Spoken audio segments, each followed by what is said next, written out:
Hello friends, welcome back to Just English classes. How are you all guys and how is the study going on? Today we also have the questions of the same level that we always have. So be ready to take a very special class for you. And like share कीजिएगा video को ज़्यादा से ज़्यादा guys, subscribe कीजिएगा channel को अगर पहली बार आप चैनल पे विजिट कर रहे हैं तो हर सेशन की तरह बेहतरीन क्लास है आज भी आपके लिए। और पहला क्वेश्चन हमारे पास है यहाँ, in which play a character is fed up with the life and speaks our life is a lie. It's stupid, it's disgusting, I am tired of it. बताइए ये कहाँ की बात हो रही है? तो अगर इसकी बात करें हम तो यहाँ हमारा आंसर हो जाएगा वो ऑप्शन ए है। यानी कि जो बात हो रही है ये, एक मिनट, हाँ ये जो बात हो रही है ये क्लियर है, फ्यूजिटिव में है ना। किसका है फ्यूजिटिव? आपके गर्ल्स वर्दी का वर्क है। ठीक है, आप जानते हैं इसको, फ्यूजिटिव गर्ल्स वर्दी का वर्क है। और जो क्लियर नाम का कैरेक्टर है वो इस स्टेटमेंट को कहता है, क्या कहता है? Our life is a lie, it's stupid, it's disgusting, I am tired of it, please leave me alone. Okay, Galsworthy has dramatized the problem in the form of a fantasy of the conflict between the values of city and country life in the mind of an innocent mountain girl in his play. बताइए इसमें क्या होने वाला है आपका answer? तो यहाँ जो हमारा आंसर बनेगा इस क्वेश्चन का वो अ लिटिल ड्रीम हो जाएगा, यानी कि डी ऑप्शन पे आप जा सकते हो। एक बार और पढ़ें क्वेश्चन को। Galsworthy has dramatised the problem in the form of a fantasy of the conflict. Conflict है किसके बीच में? Values of city and country life. Country और सिटी लाइफ के बीच की जो वैल्यूज होती हैं उनमें कन्फ्लिक्ट है। In the mind of innocent mountain girl की बात हो रही है, तो अ लिटिल ड्रीम यहाँ पर हो जाएगा। Which play of Galsworthy portray a financier scoundrel Adrian Bastable? ठीक है, ये scoundrel है और who accumulates thousands of pounds through fraud and swindle। ठीक है, scoundrel कौन होते हैं? जो fraud करते हैं। तो यहाँ जो आपका आंसर बनेगा ये कौन सा हो जाएगा?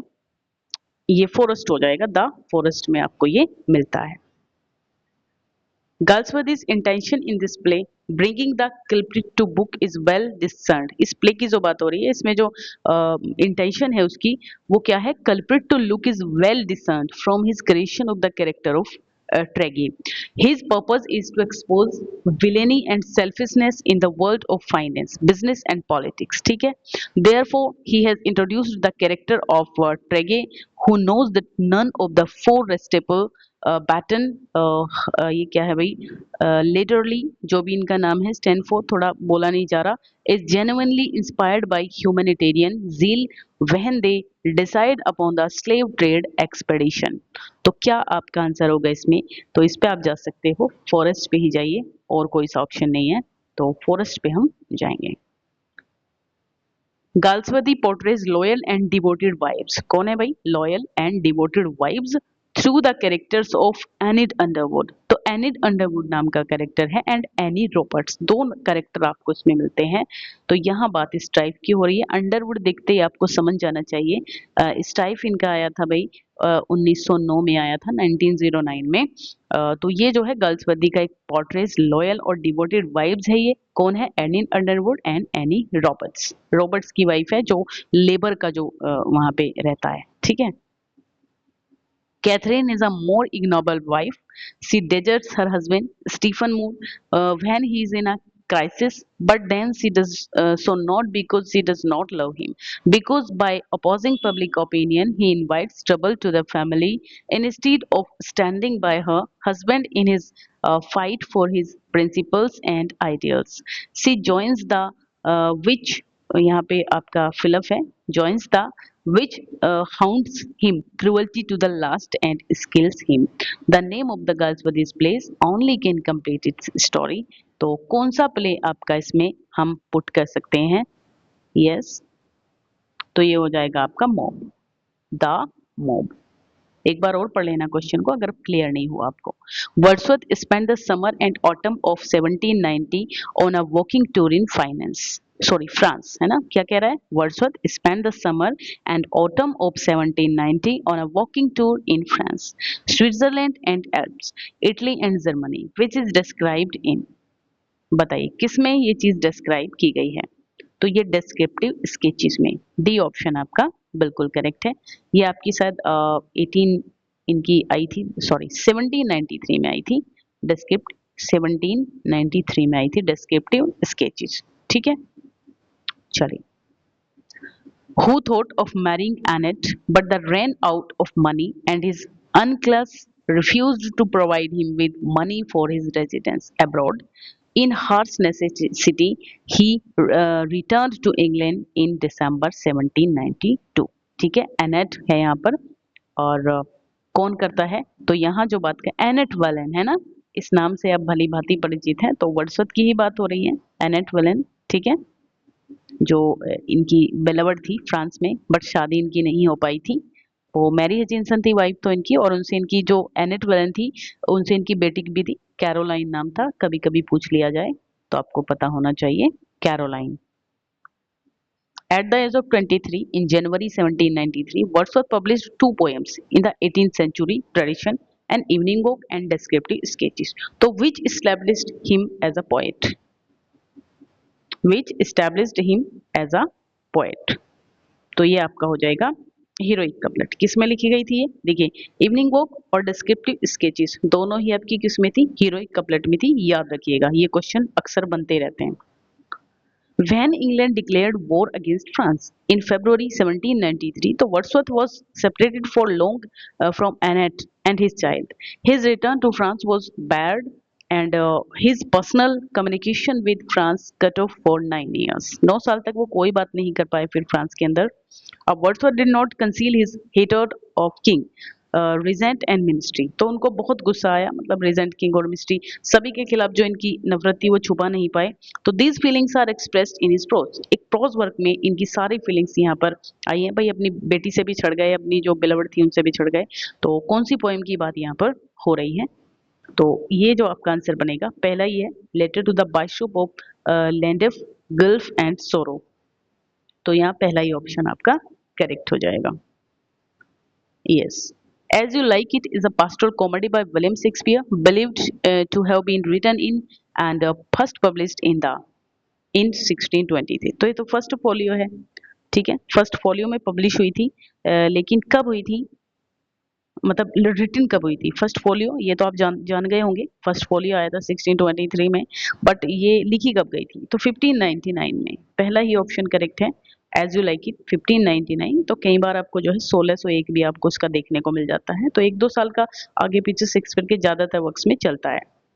What is the name of the melancholy traveler in As You Like It, who speaks many of Shakespeare's most famous speeches in this play as all the world's a stage, too much of a good thing, याद रखिए all the world of stage, दूसरी कौन सी है, too much of a good thing, a fool, I met a fool in the forest, तो forest of Ardern बिल्कुल आप जानते हैं, और ये सारी के सारे जो है जैक्स से रिलेट करती हैं एज यू लाइक इट के अंदर। Which character in As You Like It provides a sharp contrast to the other characters in the play, always observing and disputing the hardships of life in the country? क्या कह रहे हैं, तो as you like it में कौन सा character है जो हमेशा ही जो है शार्प कंट्रास्ट रहता है उसको अदर कैरेक्टर्स से, और ऑलवेज ऑब्जर्व करता है, डिस्प्यूट रखता है hardship of life in the country life से, तो यहाँ क्या आपका आंसर बनेगा, यस ये भी आपका आई थिंक बनना चाहिए जैक्स ही बनेगा इसका आंसर भी। In which play of Shakespeare the following songs occur, कहाँ पर आते हैं ये song, under the greenwood tree, blow blow thou winter wind, ये क्वेश्चन भी बनता है कि कौन सा नहीं आता है ना, और ये आप देख लीजिए blow blow, under the greenwood tree, blow blow thou winter wind, what shall he have that killed the deer, it was a lover and his lass, तो ये बताइए। ट्वेल्थ नाइट है हमारे पास, एज यू लाइक इट है, merchant of Venice and Henry fourth part 1, तो यहाँ जो बात हो रही है वो एज यू लाइक इट की है, तो बिल्कुल आप बी ऑप्शन को करेक्ट कर सकते हैं। The play is set in a duchy in France, but most of the action takes place in location card, भाई ये फॉरेस्ट ऑफ अर्डन है, बिल्कुल एज यू लाइक इट, ठीक है, डची इन फ्रांस, फ्रांस में डची नाम की जगह थी, तो प्ले की एज यू लाइक जो प्ले है, बट ज्यादातर जो उसके एक्शन है वो फॉरेस्ट ऑफ अर्डेन में लिए गए हैं। Rosalind disguises as space and Celia disguises as a for a stranger Jove's on, ये पता नहीं कैसे कैसे हो गया, आप ये समझ लीजिए मतलब दोनों जो कैरेक्टर हैं रोजलिंड और सीलिया वो किस नाम से यहाँ पर डिस्गाइज हो रखे हैं एज यू लाइक इट के अंदर। तो देखिए जो रोजलिंड है वो गैनीमेड बनती है और आपकी जो सीलिया है वो आपकी बनती है एलिना। ठीक है।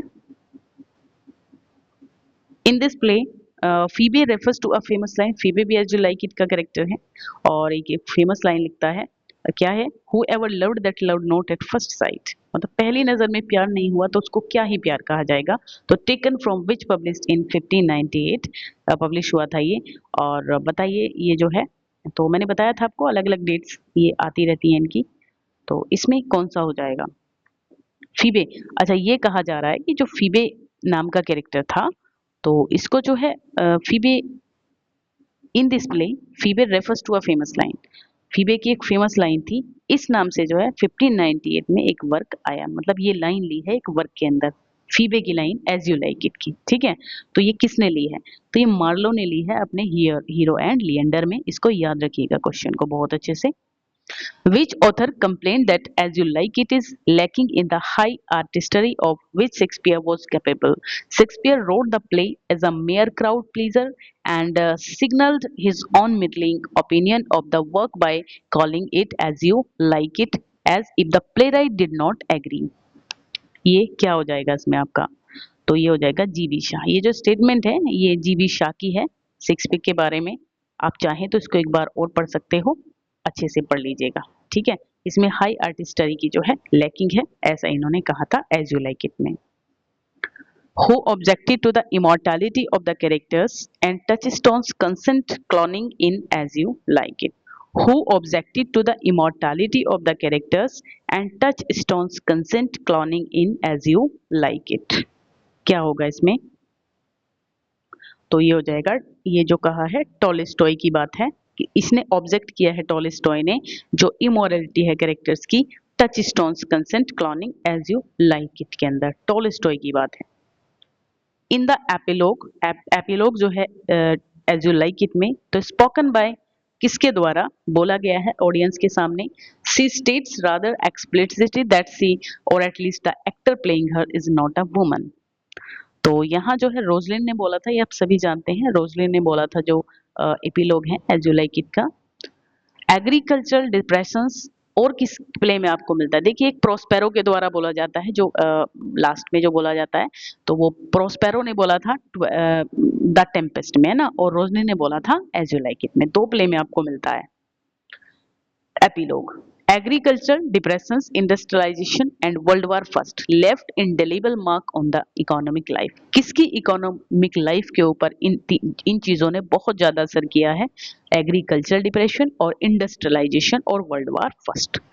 तो यहाँ बात हो रही है भाई गाल्सवर्दीज टाइम, ठीक है, गाल्सवर्दी के टाइम की बात, क्योंकि इन्होंने जो है वॉर पे एक लंदन पेरिस के बीच में जो है लंदन पेरिस बीच, इसमें भी इन्होंने इसको थीम के रूप में लिया है।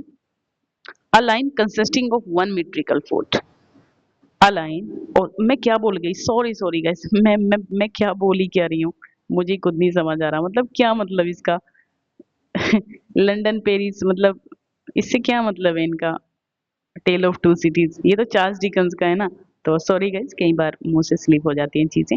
चलिए, तो a line consisting of one metrical foot, 1 metre dimeter, और ये ऐसे ही आ गया बीच में, इसको आप ना देखें कई बार टाइप हो जाती है, तो 1 metre line consisting metrical foot, a line consisting of 1 metrical foot, तो इसको आप मोनोमीटर कहेंगे है ना, ये आप जानते होंगे मोनोमीटर कहा जाएगा। डायमीटर दो वाली को बोला जाता है। Italian stanza form composed of 8-11 syllable line, A B A B A B C C, तो ये जो है आपका ओटावा रिमा है, ottava rima. In art and literature, the act of describing animals and things as having human feeling, ये तो बहुत आसान है, अगर आप किसी भी एनिमल्स को या फिर किसी अन इनह्यूमन चीज को आप एज अ ह्यूमन एट्रीब्यूट दिखा रहे हैं उसके अंदर, तो डिस्क्राइब कर रहे हैं एज अ ह्यूमन, तो इसको आप क्या कहते हो, तो बहुत आसान सी चीज है आपके पास, पैथेटिक फैलेसीज को कहा जाता है। Diverting attention away from an item of, इसमें क्या होगा, किसी भी आइटम से, ये आपकी इडियम्स एंड फ्रेजेस हैं, इनका वन वर्ड सब्स्टिट्यूशन भी आप इसको कह सकते हो, वन वर्ड सब्स्टिट्यूशन कह दीजिए, या जो जैसे भी है इडियम एंड फ्रेजेस। तो डाइवर्टिंग अटेंशन, अटेंशन को डाइवर्ट करना किसी सिग्निफिकेंट आइटम से, क्या कहा जाएगा इसको? यस, तो ये रेड हेरिंग होता है, red herring. A narrative that is told from the viewpoints of multiple characters that incorporate various perspectives, emotions, and views, from witnesses or actors to actors to varying particular events or circumstances that might not be felt by other characters in the story. इसको क्या कहा जाएगा? एक narrative होता है जो told करता है, व्यू पॉइंट्स दिखाता है मल्टीपल कैरेक्टर्स के, that incorporate various perspectives, emotions, and views. तो इसको क्या कहा जाता है? यस, इसमें आपका बी हो जाएगा, यानी कि इसको आप लोग कहते हो मल्टी पर्सपेक्टिविटी। ठीक है, द ऑथर यूजेज नैरेटिव, कोई भी ऑथर नैरेटिव यूज करता है जो stylistic devices to the create the sense of an unedited interior monologue characterised by leaps in syntax and punctuation that trace a character's fragmentary thoughts and sensory feelings. The outcome is a highly lucid perspective with a plot, not to be confused with free writing. तो यहाँ ए तो ऊपर ही आ गया है, ए इसी के साथ आ गया है, देखिए ये थोड़ा सा कई बार हो जाता है गैस। ए यहाँ से आप देख सकते हो, स्ट्रीम ऑफ कन्फाइंड टेक्निक होता है, स्ट्रीम ऑफ कॉन्शियसनेस टेक्निक होता है, या फिर आपका एक सेकेंड, हाँ, stream of controlling technique, stream of creating technique, क्या होगा इसमें? तो ये आप जानते हो, इसको भली भांति परिचित है आप इससे, स्ट्रीम ऑफ कॉन्शियस टेक्निक होता है। इन view of Aristotle, pathos, Aristotle की जो पाथोस नाम की जो है, ये रेफर करती है, किस चीज को रेफर करती है? तो इसमें आपका बनेगा emotional state of the listener, emotional state of the listener. Which of the following term isn't among Greek terminology used by Aristotle in his concept of the three artistic proofs of or modes of persuasion? Which of the following terms isn't among Greek terminology used by Aristotle in his concept of the three artistic proofs or modes of persuasion? क्या होगा इसमें? Laing, Laing होता है, D option correct हो जाएगा यहाँ। Which of the following क्या पूछा है? अमंग ग्रीक टर्मिनोलॉजी में यूज किया जाता है अरिस्टोटल के द्वारा, क्या होता है? थ्री आर्टिस्टिक प्रूफ्स और मोड्स ऑफ परसुएशन, लेंग कहा जाता है इसको। The part of a person's character that they reveal to the other people specially when their real character is very different, इसको क्या कहा जाएगा? यस, तो ये होता है एवेटर। ठीक है, एक तरीके से मुखौटा जो आप पहन लेते हो, है ना, मतलब ऐसा कैरेक्टर आप रिवील करते हो जो आप रियल में हो नहीं, आप दिखाते बिल्कुल डिफरेंट हो, तो उसको कहेंगे। The author is a concept of the literary criticism developed in the 20th century.